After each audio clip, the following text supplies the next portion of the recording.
بسم اللہ الرحمن الرحیم۔ عبداللہ عمارہ کو کندھے پر ڈالے سنبھل سنبھل کر سیڑھی پر پاؤں رکھتا ہوا نیچے آ رہا تھا۔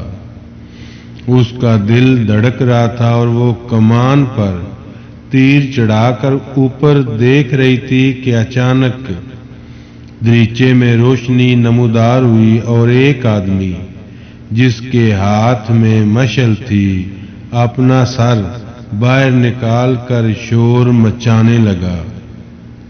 اس کے ساتھ ہی اس کی کمان سے تیر نکلا اور مشعل زمین پر آ گری۔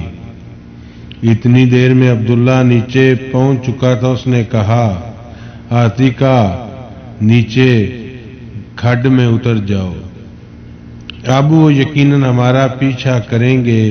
دائیں ہاتھ مڑو، وہاں زیتون کے درخت کے پاس ایک راستہ نیچے اترتا ہے۔ وہ کچھ کہے بغیر اس کے آگے چل پڑی اور چند منٹ بعد وہ ایک تنگ راستے سے نیچے اتر رہے تھے۔ ہمارا ابھی تک بے ہوش تھی۔ عاتقہ بار بار اس کا ہاتھ پکڑ کر نبض ٹٹولتی، پھر عبداللہ سے پوچھتی کہ انہیں ابھی تک ہوش کیوں نہیں آیا، اور وہ اسے تسلی دینے کی کوشش کرتا اور کہتا، بیٹی حوصلے سے کام لو، انشاءاللہ یہ ٹھیک ہو جائیں گی۔ تقریباً نصف میل چلنے کے بعد عبداللہ نے عمارہ کو نیچے لٹاتے ہوئے کہا، ہمارے ساتھی کہیں آس پاس ہی ہوں گے، تم یہاں ٹھہرو، انہیں تلاش کرتا ہوں۔ ایک عورت نے پاس ہی ایک جھاڑی سے سر نکالتے ہوئے کہا، تم نے بہت دیر لگائی، ہمیں ڈر تھا کہ تم کسی اور راستے سے نہ نکل گئے ہو۔ تھوڑی دیر بعد تمام بچے اور عورتیں وہاں جمع ہو چکے تھے۔ ایک عورت نے عمارہ کی نبض ٹٹولتے ہوئے کہا، ان کا جسم ٹھنڈا ہو رہا ہے، ہمیں جلد یہاں سے چلنا چاہیے۔ عبداللہ نے دوبارہ اسے کندھے پر اٹھا لیا۔ 3 میل کے قریب گہرائی کے اندر سفر کرنے کے بعد دوسرے کنارے ایک پہاڑی پر چڑھ رہے تھے۔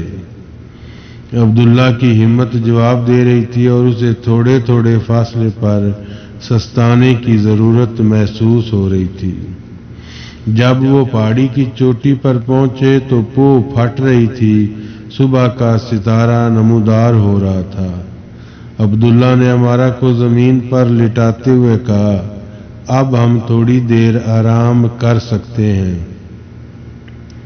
ہم وادی میں اترتے ہی ایک بستی میں پہنچ جائیں گے، اور اگر وہ لوگ وہاں سے بھاگ نہیں گئے تو ہمیں مدد مل جائے گی۔ اس نے کہا، تم بہت تھک چکے ہو، اگر مجھے اجازت دو تو میں بستی کے لوگوں کو بلا لاؤں۔ امی جان کی حالت ٹھیک نہیں ہے، ممکن ہے بستی میں کوئی طبیب مل جائے۔ عبداللہ نے مغموم لہجے میں کہا، بیٹی تمہیں جانے کی ضرورت نہیں، میں خود جاؤں گا، لیکن تمہاری امی کو اب طبیب کی ضرورت نہیں۔ میں نے اٹھاتے یہ محسوس کر لیا تھا کہ ان کی زندگی کا سفر پورا ہو چکا ہے۔ تمہاری طرح یہ بھی تمام راستہ اپنے آپ کو فریب دیتا رہا ہوں کہ تمہارے ابا جان تمہیں اپنے پاس بلانے کے لیے تیار نہ تھے، لیکن تمہاری امی جان کو اصرار تھا کہ ہم زندگی اور موت دونوں میں ایک دوسرے کے ساتھ رہیں گے۔ وہ سکتے کے عالم میں کچھ دیر اپنی ماں کو دیکھتی رہی، پھر اس نے سر اٹھا کر آسمان کی طرف دیکھا اور اس کی آنکھوں سے آنسوں کا ایک سیلاب بہہ نکلا۔ عبداللہ نے اٹھ کر کہا، میں جاتا ہوں، اب صبح ہونے والی ہے، ہم ابھی تک خطرے کی زد سے باہر نہیں نکلے، اس لیے آپ کو جھاڑیوں کی اوٹ سے باہر نہیں آنا چاہیے۔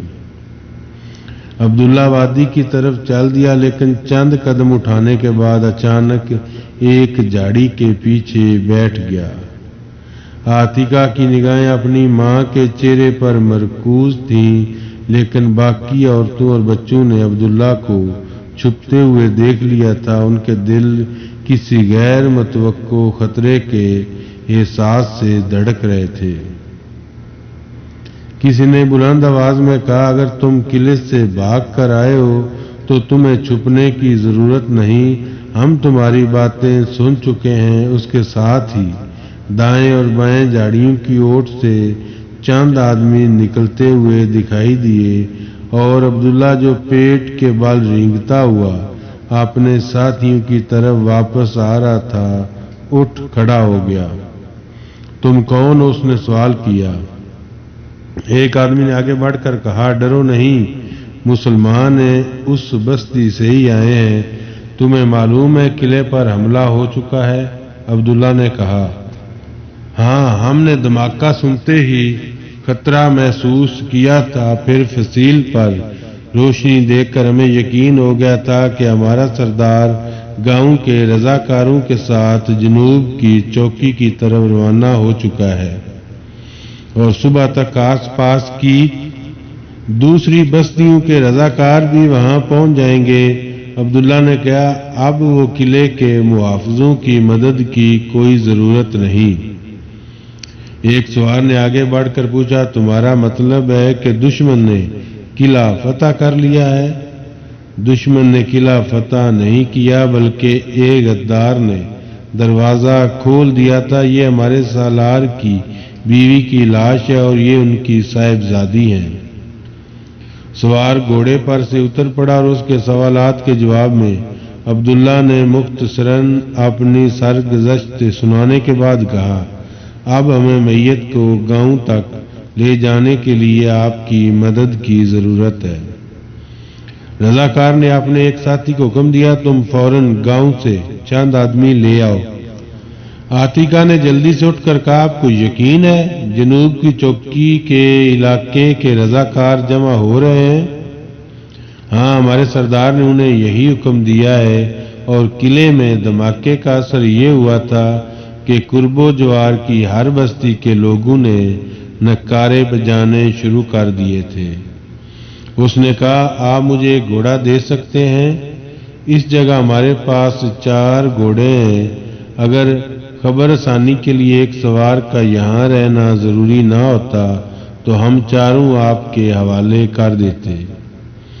نہیں، مجھے صرف ایک گھوڑے کی ضرورت ہے۔ میں اپنے گھر اطلاع دینا چاہتی ہوں، آپ ان عورتوں اور بچوں کے علاوہ امی جان کی میت کو اپنے گاؤں پہنچا دیں۔ رضاکار نے کہا، اطلاع دینے کے لیے آپ کو جانے کی ضرورت نہیں، یہ کام میں اپنے ذمہ لیتا ہوں۔ آپ ہمارے سردار کے گھر تشریف لے چلیں، پھر اگر آپ نے رکنے کی بجائے سفر جاری رکھنا ضروری سمجھا تو گاؤں کا ہر آدمی آپ کا ساتھ دینے کے لیے تیار ہوگا اور آپ کی والدہ کی میت کو آپ کے ساتھ ہی گھر پہنچانے کا انتظام کر دیا جائے گا۔ عبداللہ نے رضاکار کی رائے سے اتفاق کیا، لیکن عاتکہ نے کہا، نہیں، میں فوراً اپنے گاؤں پہنچنا چاہتی ہوں۔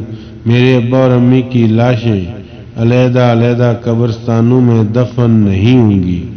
مجھے یقین ہے کہ ہم قلعے پر دوبارہ قبضہ کرنے کی کوشش کریں اور کامیاب ہو جائیں گے اور تمام شہیدوں کی قبریں وہیں بنیں گی۔ میں فوراً اپنے گاؤں اس لیے پہنچنا چاہتی ہوں کہ اگر ہمارے علاقے کے لوگ اپنے فرض سے غافل ہیں تو انہیں بیدار کر سکوں۔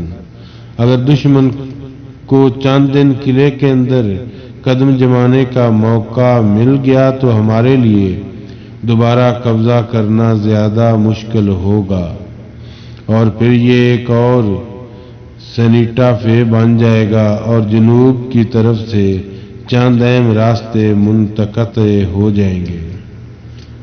رضاکار نے اپنے گھوڑے کی لگام عاتکہ کے ہاتھ میں دیتے ہوئے کہا، اگر آپ کے عزائم یہ ہیں تو ہمیں ایک لمحہ بھی ضائع نہیں کرنا چاہیے۔ میں آپ کے ساتھ چلوں گا۔ اس نے ایک ثانیہ کے لیے اپنی ماں کی لاش کی طرف دیکھا اور پھر جلدی سے گھوڑے پر سوار ہوگی۔ نوجوان جلدی جلدی اپنے ساتھیوں کو ہدایات دینے کے بعد اس کے ساتھ چل دیا۔ تھوڑی دور آگے وہ ایک تنگ گھاٹی عبور کرتے ہوئے آس پاس کی وادیوں میں نکاروں کی صدائیں اور گھوڑوں کی ٹاپ سن رہے تھے۔ طلوع آفتاب کے ساتھ اسے ایک پہاڑی کی پشت پر پیادہ اور سوار مجاہدین کا ایک ہجوم دکھائی دے رہا تھا۔ اس کے ساتھ ہی اسے قلعے کی سمت سے خوفناک دھماکے سنائی دینے لگے۔ اس نے جلدی سے گھوڑا روکا اور مڑ کر دیکھنے لگی۔ شمال کے افق پر دھوئیں اور گرد و غبار کے بادل چھا رہے تھے۔ اس نے گھوڑے کو ایڑ لگائی اور تھوڑی دیر بعد وہ نیچے جمع ہونے والے لشکر کے درمیان اپنے چچا سے لپٹ کر ہچکیاں لے رہی تھی، اور سعید ان کے قریب کھڑا بڑی مشکل سے اپنے آنسو ضبط کر رہا تھا۔ ہاشم کو اطمینان کی اس کی سرگزشت سننے کا موقع نہ ملا۔ چند سوار جو حملے کے ساتھ ہی قلعے کے حالات معلوم کرنے کے لیے روانہ ہو چکے تھے، گھوڑوں کو سر پٹ دوڑاتے ہوئے آ پہنچے اور انہوں نے یہ اطلاع دی کہ دشمن نے قلعہ خالی کر دیا ہے اور ہم چند دستوں کو نالے کا پل عبور کرتے ہوئے دیکھ آئے ہیں۔ ہاشم نے لشکر کو آگے بڑھنے کا حکم دیا اور کچھ دیر بعد وہ سڑک کے دائیں جانب ایک ٹیلے کی چوٹی پر پہنچ کر قلعے کا منظر دیکھ رہے تھے۔ گرد و غبار کے بادل چھٹ گئے تھے اور اس کی جگہ کہیں کہیں آگ کے شعلے بلند ہو رہے تھے۔ فصیل میں جگہ جگہ شگاف پڑے ہوئے تھے اور جس جگہ دروازہ تھا وہاں ملبے کا انبار دکھائی دیتا تھا۔ بیشتر مکانوں اور کوٹھڑیوں کی طرح وہ مکان بھی پیوند زمین ہو چکا تھا جو عتیقہ کے لیے مسرت گاؤں کا گہوارہ رہ چکا تھا۔ وہ بھاگتے ہوئے قلعے کے اندر داخل ہوئی اور تھوڑی دیر میں وہ چند سپاہی وہاں جمع ہو چکے تھے جو قتل عام کے وقت ادھر ادھر چھپ گئے تھے۔ ان کی نشاندہی پر ملبے کے نیچے سے دبی ہوئی لاشیں نکالی جا رہی تھیں۔ نصیر کی لاش کو بری طرح مسخ کیا گیا تھا۔ ہاشم اپنے بھائی کی لاش کو گاؤں لے جانا چاہتا تھا، لیکن عتیقہ کو اصرار تھا کہ باقی شہیدوں کی طرح میرے والد کو بھی اسی جگہ دفن کیا جائے۔ چنانچہ ہاشم نے چند آدمیوں کو امارہ کی لاش لانے کے لیے روانہ کر دیا اور عصر کے وقت اسے اپنے شوہر کے پہلو میں دفن کیا جا رہا تھا۔ اپنے چچا کے گھر میں اس اجڑے ہوئے قلعے کے حسرت ناک مناظر ہر وقت اس کی نگاہوں کے سامنے رہتے اور وہ والدین کی اس آخری آرام گاہ پر ہمیشہ آنسوؤں کے موتی نچھاور کیا کرتی تھی۔ آج بھی شمال کی طرف وادیوں اور پہاڑوں میں بل کھاتی ہوئی سڑک کی طرف وہ ٹک ٹکی باندھ کر دیکھ رہی تھی۔ اس کی نگاہوں کے سامنے آنسوؤں کے پردے حائل ہو رہے تھے۔ امی جان، امی جان، اس نے ہلکی ہلکی سسکیاں لیتے ہوئے اپنے دل میں کہا، آپ مجھے اس بے رحم دنیا میں کیوں تنہا چھوڑ گئی ہیں؟ اور اس کے ساتھ ہی آنسوؤں کے دو موٹے موٹے قطرے اس کی آنکھوں سے بہتے ہوئے منڈیر پر ٹپک پڑے۔ روح آزادی۔ اس قلعے کی تباہی کے بعد گرناتا کے لیے رسد و قمت کا ایک اہم راستہ بالکل غیر محفوظ ہو چکا تھا۔ سڑک پر صرف رات کے وقت رسد کے قافلے چل سکتے تھے اور ان کی حفاظت کے لیے آس پاس جگہ جگہ تیر اندازوں کی ٹولیاں لگاتار پہرا دیتی تھیں۔ مشرق کی سمت دوسرے پہاڑی راستے نسبتاً غیر محفوظ تھے، لیکن وہ اس قدر تنگ اور دشوار گزار تھے کہ وہاں سے غلہ صرف کھچروں پر لاد کر پہنچایا جا سکتا تھا۔ شمال میں دیگہ کاز زرخیز علاقہ دشمن کے پے در پے حملوں کے باعث بالکل تباہ ہو چکا تھا۔ ان دنوں موسیٰ بن غسان شہر سے نکل کر دشمن پر جوابی حملے کرتا۔ اس کا ہر ممکن حملہ اتنا شدید ہوتا کہ دشمن سنیٹافے اور گرناتا کے درمیان اپنی اگلی چوکیاں پیچھے ہٹانے پر مجبور ہو جاتا تھا، اور اس سے پریشان حال قوم کی یہ امیدیں پھر سے زندہ ہو جاتی تھیں۔ دشمن شاید چند ہفتوں یا مہینوں بعد پھر ایک بار اپنا محاصرہ اٹھانے پر مجبور ہو جائے گا۔ یہ حالات بدل جائیں گے اور اہل گرناتا کے لیے رسد و کمک کی آسانیاں پیدا ہوتے ہی آلام و مصائب کا یہ دور ختم ہو جائے گا۔ عاتکہ ان لوگوں میں سے تھی جنہیں اب بھی اس بات کا یقین تھا کہ شہیدان ملت کا خون کبھی رائے گاں نہیں جائے گا، اور اہل گرناتا آلام و مصائب کے طوفانوں سے سرخرو ہو کر نکلیں گے۔ حامد بن زارہ دور دراز علاقوں میں جہاد کی تبلیغ کیا کرتا تھا اور کئی دن گاؤں سے غیر حاضر رہتا۔ سعید ان رضاکاروں کے دستے کا رہنما تھا جو جان پر کھیل کر اہل گرناتا کو رسد پہنچایا کرتے تھے۔ جب کبھی وہ ہاشم کے گھر آتا تو عاتکہ کو اہل گرناتا کی ہمت اور شجاعت کی روح پرور داستانیں سناتا۔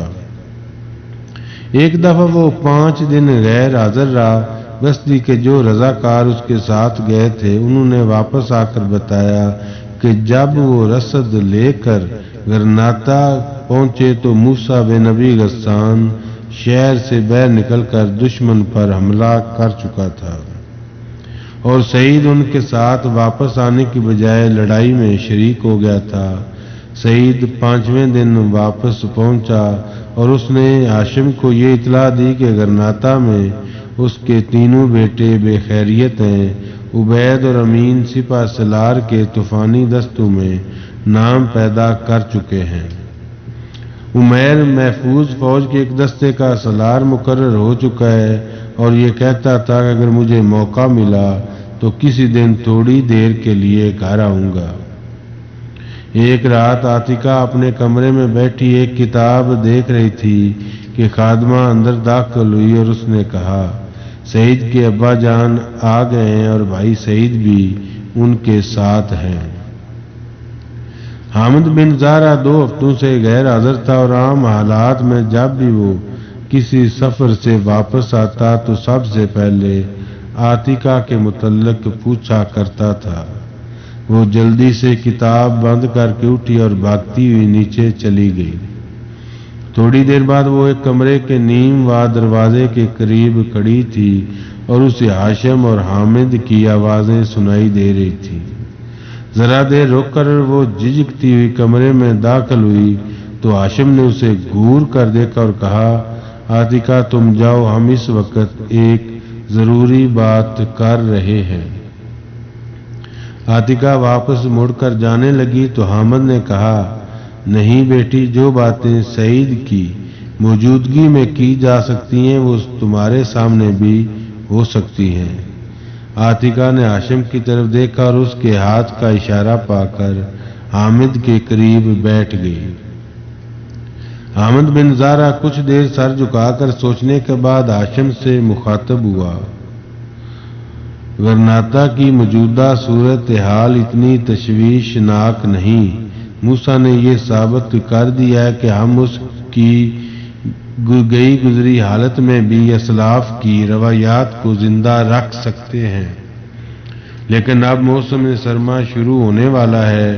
جب برف باری شروع ہو جائے گی تو رسد و کمک کے بچے کھچے راستے بھی بند ہو جائیں گے، اور موسیٰ بن ابی غسان یہ خطرہ محسوس کرتا ہے کہ بحر سے کوئی کمک نہ پہنچی تو محاصرے کی طوالت کے ساتھ گرناتا کے مصائب بھی بڑھ جائیں گے۔ انہوں نے جو قاصد سمندر پار کر اسلامی ممالک کی طرف روانہ کیے تھے انہوں نے بھی ابھی تک کوئی پیغام نہیں بھیجا۔ قیاس یہی ہے کہ انہیں سمندر عبور کرنے میں کامیابی نہیں ہوئی، ممکن ہے نصرانیوں نے انہیں گرفتار کر لیا ہو۔ اب ان کی خواہش ہے کہ میں شمالی افریقہ اور ترکی کے حکمرانوں کے پاس ان کا پیغام لے کر جاؤں۔ آپ موسیٰ سے ملے تھے؟ نہیں، انہوں نے مجھے خط بھیجا تھا، لیکن آپ تو دورے پر تھے، خط آپ کو کہاں ملا؟ ان کا خط سعید لایا تھا اور میں چاہتا ہوں کسی تاخیر کے بغیر روانہ ہو جاؤں۔